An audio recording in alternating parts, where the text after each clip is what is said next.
Hello everyone, আসসালামু আলাইকুম। Memes গ্লোরিতে আপনাদের সবাইকে স্বাগতম জানাচ্ছি। আজকে একটা পাঞ্জাবি পেন্টিংয়ের ভিডিও নিয়ে আসলাম আপনাদের মাঝে শেয়ার করার জন্য। আর এই ডিজাইনটা হচ্ছে আমার পেজের মোস্ট ডিমান্ডিং একটা ডিজাইন বলতে গেলে, মানে আমার জন্য এই ডিজাইনটা একটা লাকি ডিজাইন।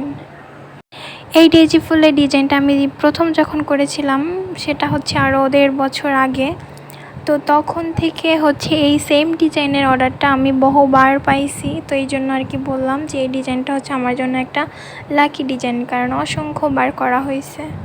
প্রথম যখন আমি এই ডিজাইনটা করেছিলাম তখন হচ্ছে এটার কাপল সেট করেছিলাম, কাস্টমারের অর্ডার ছিল। তো সেই থেকে হচ্ছে আমার অর্ডার পাওয়া শুরু, আলহামদুলিল্লাহ।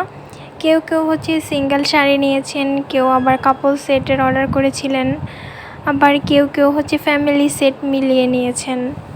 আর এই ডেজি ফুলটা কিন্তু কালো কালারের ওপরে অসম্ভব সুন্দরভাবে ফুটে ওঠে।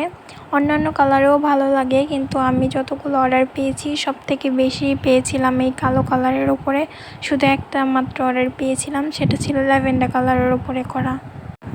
ওই দিন হচ্ছে একটা গ্রুপে আমি এই কাপল সেটটার পোস্ট করেছিলাম। তো তখন একটা আপু কমেন্ট করেছে, আপু এটা আপনি কোন ধাইস দিয়ে ছাপ দিয়েছেন? তো আমি তখন বললাম যে আপু আমি কোনো ধাইস দিয়ে ছাপ দিই না, এটা হচ্ছে আমি হাতে পেন্টিং করেছি। তখন উনি বলে যে এত মানে গোল সোজা কীভাবে করছেন এটা হাত দিয়ে? আমি তো ভাবছিলাম যে এটা হয়তো কোনো ধাইস দিয়ে করা, একদম এক সমান ফুলগুলো।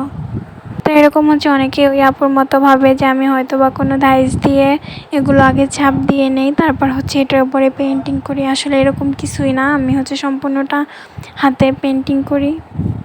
আমি সবসময় চেষ্টা করি কাজের ফিনিশিং বেস্ট রাখার, যাতে কাস্টমার পার্সেলটা পেয়ে অনেক খুশি হয়, এবং অনেকটা সময় নিয়ে কষ্ট করে হচ্ছে পার্সেলগুলো রেডি করি। তো এই তো আমার পাঞ্জাবি ফাইনাল লুক, দেখে জানাবেন কেমন হয়েছে। আল্লাহ হাফেজ।